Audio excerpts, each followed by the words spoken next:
Yeah, I'm Anthony House. This is Lewis Miranda. The boat is Yellowbone, enjoying the regatta. We had a hard day yesterday, a lot of breakage, but we've got it all back together and we're out there today. Looking forward to it, really looking forward to it. The mast is good. No, that's worked out well, but yesterday we had a whole lot of different problems, including a broken spreader, which was what finally sunk us. The boat's called Blown Seal, and my crew is John Nolan. Since we've put the new mainsail on it, the boat's been performing really well. We're very happy with this regatta so far. Generally, we sort of run around mid-fleet to just above mid-fleet, but our results so far have got us up in the 4th place at the moment, so we're really happy with that. Today we're just looking for a consistent performance again, be up in the top 4 or 5, hopefully higher if we can. In what proved to be one of the hottest days in Tasmania, with temperatures in the mid-30s in the north of the state and a huge 40.9 degrees recorded in Hobart, racing got underway in a very light sea breeze, gusting at only 6 to 7 knots. With another great start line set by the race officer, early warning skippered by Ross Daly made a brilliant pin-end start, clearly demonstrating his superior knowledge in starting. He got away to a good 1 to 2 boat length lead on the rest of the field. However, the others all had a general even start. Richie and Lisa, sailing in the pink numbers, made a fantastic start up on the hip of Cleanskin. Bancroft, making a perfect boat end start, had clear air and plenty of speed, although he found later that the nudists were climbing up on top of him. Top mark for the first time saw the nudists clear ahead of Bancroft. The nudists found they had to fight the tide across to the first hitch mark. Bancroft, rounding clear astern, would chase them all the way to the bottom mark.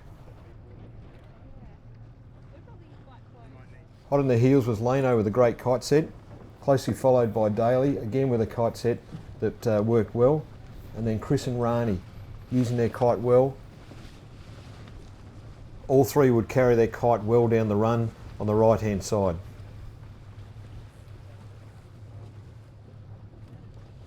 Well up the fleet this time is Bondi Tram, followed by Craftsman Homes.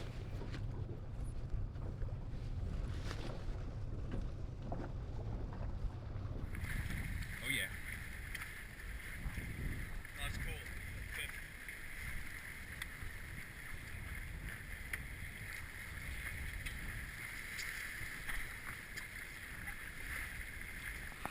Bangers is in no wind at all there. The first kite run would prove to be one of the most telling legs of the race. Bancroft took the right hand side, whilst Richie took the left. Bangers, stuck midway down the run with less pressure, allowed Lano through, who ended up being first around the mark, immediately in front of Richie. That's it, let's go. Get it out. Nice work, keep going Johnny. Keep going, keep going. Great work, jib on a bit. Great work. Chris and Rani sailed excellently down the run to come round in 3rd place in front of Bancroft.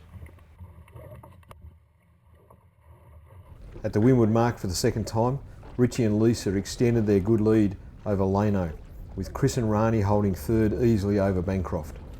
However, Lano was most unfortunate in his kite set, ending up with a wine glass, which caused him to drop places. What do you got?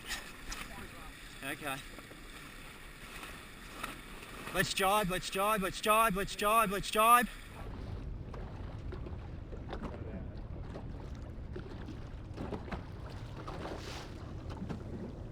After battling down the second run, at the bottom mark, Richie had again extended his lead. Bancroft, just back into 2nd place, 1 boat length in front of Chris and Rani, with Lano a further 2 boat lengths back in 4th place.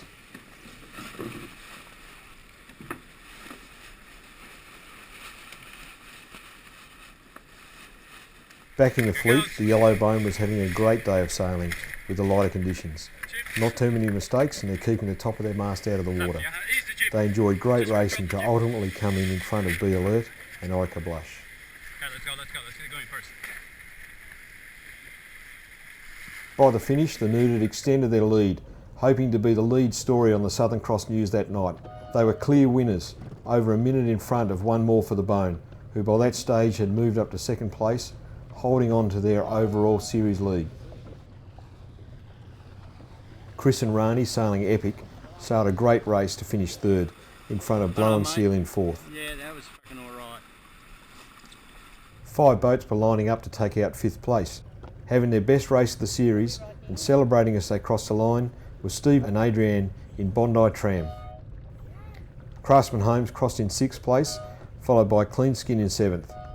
Championships contenders Nick and Mike in Siren finished a disappointing 8th. 9th place was filled by the boys on the Hitcher, who had a disappointing day following the problems they had yesterday. Early Warning and the Phantom filled 10th and 11th. 12th place went down to the final jibe, with the Yellow Bone just pipping out Be Alert. Orica Blush came home in 14th place. That feels great. That's the sort of weather you just love getting out in the nude. Really happy with the first beat. Second around the top mark again, did a similar thing, although there was a lot of different pressure lines coming through in that first race.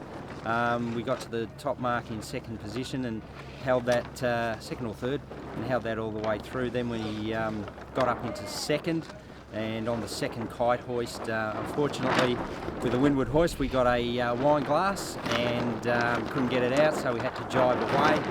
Jibed away and sort of heading to the wrong side of the course, out to the left-hand side as you're going back down was a bit less pressure. But once again, light weather, we're really wrapped with the results today.